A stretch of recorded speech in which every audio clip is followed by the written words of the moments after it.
You've been lying to yourself, and I get it. It feels good. It feels responsible. It feels like what your grandfather told you to do.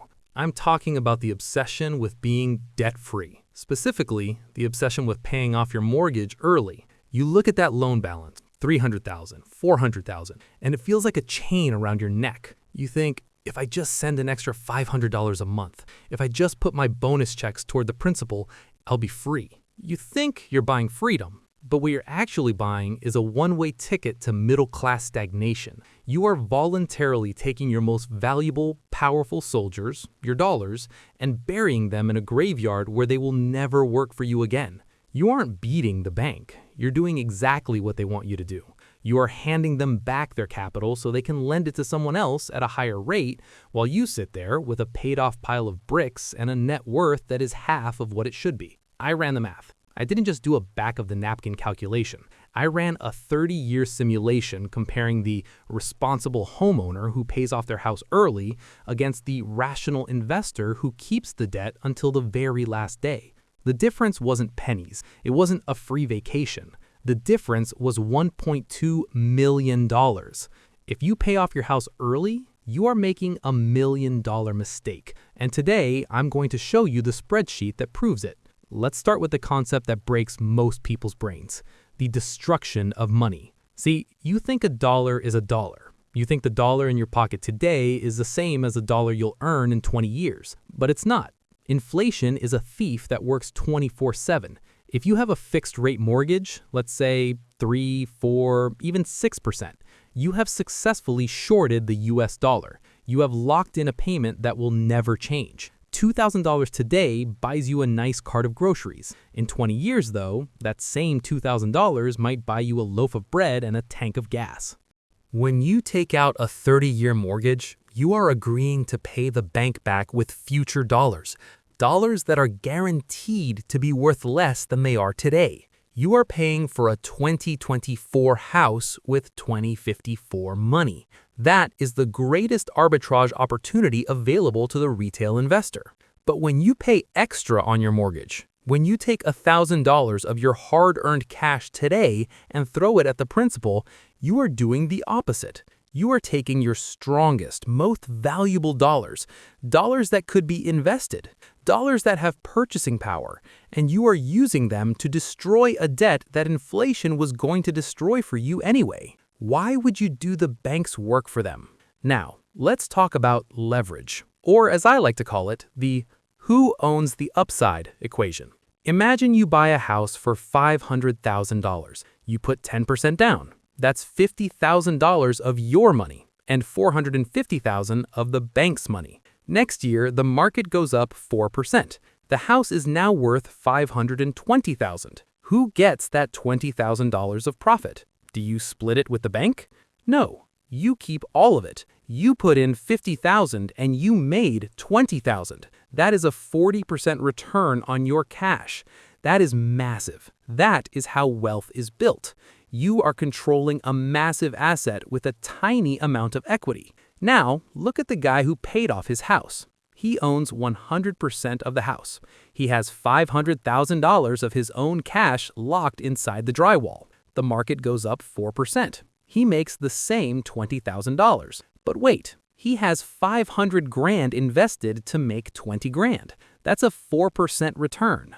You see what happened? By paying off the debt, you killed your leverage. You took a high-performance investment vehicle and turned it into a glorified savings account that earns 0% interest. Because that's the dirty secret about home equity. It's dead money. It sits there. It doesn't compound. It doesn't pay dividends. It doesn't cash flow. It just exists. The house appreciates whether you have a mortgage or not. The debt is what juices your returns. But I know what you're saying. Frank, what about the interest? I'm saving hundreds of thousands of dollars in interest.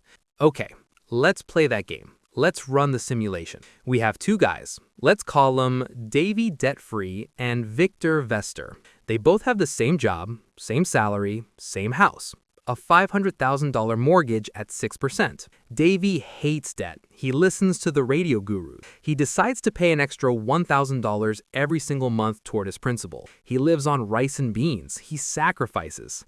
And it works. In 12 years, Davey is mortgage-free. He throws a party. He posts a deed on Instagram. He feels amazing. Then there's Victor. Victor understands math. He takes that same $1,000 a month, but he doesn't give it to the bank. He puts it into an S&P 500 index fund. He assumes a historical return of 10%. Let's fast forward to year 30, the end of the loan. Davey has a paid-off house. Let's say with appreciation, it's worth $1.5 million. Not bad. But remember, he spent the last 18 years with no mortgage payment, so he started investing after the house was paid off. His total net worth? About $2.3 million. Now look at Victor. Victor still has the house. It's worth the same $1.5 million. He paid the mortgage for the full 30 years. But that investment account, that $1,000 a month, compounding at 10% for 30 years, plus the money he didn't have to throw at the bank, Victor's investment account is sitting at $2.1 million, plus the house. Victor's net worth is over $3.5 million. Davey has 2.3, Victor has 3.5. Davey paid over $1 million for the feeling of being debt-free. $1 million. That is the cost of your peace of mind. That is the price of listening to financial advice designed for people who are bad with money. And it gets worse, because we haven't talked about risk. The biggest lie you've been told is that a paid-off house is safe. Picture this. It's a recession. You lose your job. The economy tanks. Davey sits in his paid-off house. He has zero debt. But he also has zero cash because he poured every spare dollar into the mortgage. He needs to buy food. He needs to pay property taxes. He needs to pay insurance. He calls the bank. Hey, I have $1 million in equity. Can I get a home equity line of credit? And the bank says, do you have a job? No, says Davey. That's why I need the money. Sorry, says the bank. We don't lend to unemployed people. Davey is house rich and cash poor. He is technically a millionaire, but he can't buy groceries. If the recession lasts long enough, he might have to sell the house in a down market just to survive. Now look at Victor. Victor loses his job. He still has a mortgage payment. That seems scary, right? Wrong. Victor has an investment account with $2 million in liquid assets. He can sell a tiny sliver of his stock portfolio to pay the mortgage. He can pay the mortgage for 10 years without working a single day. Who is safer? The guy with the paid-off house and no cash? Or the guy with the debt and a mountain of liquidity? Liquidity is safety. Equity is a trap. When you bury your money in your house, you are turning liquid options into illiquid stone. You are locking the emergency exit and swallowing the key. So why do we do it? Why is pay off your mortgage the standard advice? Because it's easy to sell. It appeals to your fear. It appeals to that primitive part of your brain that wants to eliminate threats. A monthly bill feels like a threat. But in the modern financial system, a fixed-rate debt in an inflationary environment is not a threat. It is an asset. It is a hedge. If inflation goes to 10%, your mortgage payment gets 10% cheaper in real terms. The bank is losing money on you. You are winning. If you pay that loan off, you are letting the bank off the hook. So here's the strategy. It's uncomfortable, it requires discipline, but it is the only rational move. Stop making extra payments right now. Go to your bank portal and turn off auto pay additional principal. Take that money, whether it's $50 or $1,000, and set up an automatic transfer to a brokerage account. Buy a low-cost index fund, and then go to sleep. Don't look at the amortization schedule. Don't worry about the interest you're paying. The interest is the cost of doing business. It is the cost of renting the bank's money so you can keep yours. Someone in the comments is going to say, but Frank, what if the market crashes? What if I lose money in the stock market? If the market crashes and stays down for 30 years, we have bigger problems than your mortgage. We're talking about the collapse of the global economy. In that scenario, your house isn't going to be worth much either. We are betting on the long term. We are betting on math.